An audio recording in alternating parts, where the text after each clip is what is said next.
Hello everyone, ఈ సెషన్లో మీకు AWS గ్లూ ఒక పర్పస్ ఏంటో మీకు చెప్తాను.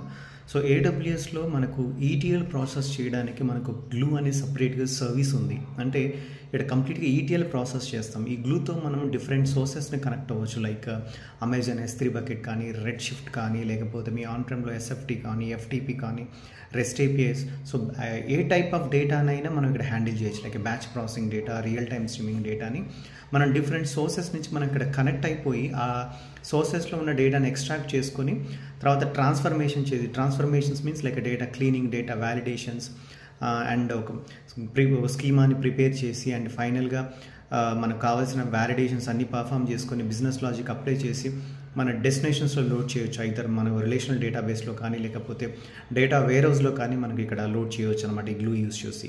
సో ఈ గ్లూలో ఏంటంటే మనకు ట్రాన్స్ఫర్మేషన్స్ ప్రాసెస్ చేసేటప్పుడు ఐదర్ గ్రాఫికల్గా ప్రాసెస్ చేయొచ్చు, లేకుంటే త్రూ PySpark కోడ్ యూస్ చేసైనా మనం ట్రాన్స్ఫర్మేషన్స్ అప్లై చేయొచ్చు.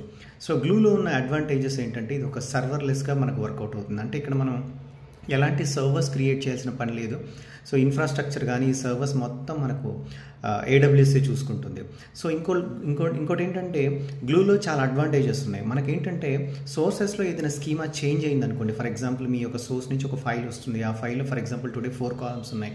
తర్వాత స్కీమా చేంజ్ అయిందంటే ఒక కాలం రిమూవ్ కావడం కానీ, ఒక కాలం ఎక్స్ట్రా యాడ్ అవ్వడం కానీ జరిగితే ఈ గ్లూ ఏం చేస్తుందంటే ఆటోమేటికల్గా ఆ స్కీమాలో ఏమైనా చేంజెస్ జరిగితే ఇది ఫైండ్ అవుట్ చేస్తుంది అనమాట.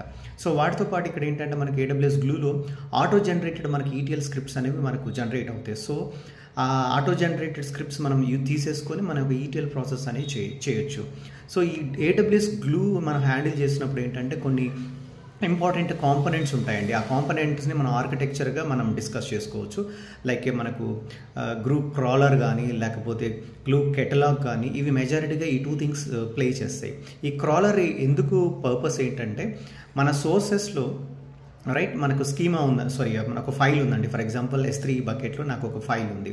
ఆ file for example CSV file నాకు ఒక 3 కాలమ్స్ ఉన్నాయి రైట్.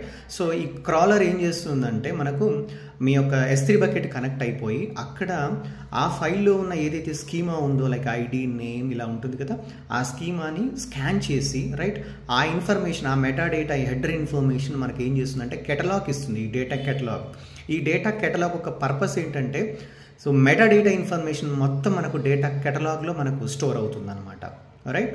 సో ఇవి 2 థింగ్స్ అనేది మెజారిటీగా మనకి ఇక్కడ కీ రోల్ ప్లే చేస్తాయి మనకు గ్లూలో యూస్ చేస్తున్నప్పుడు.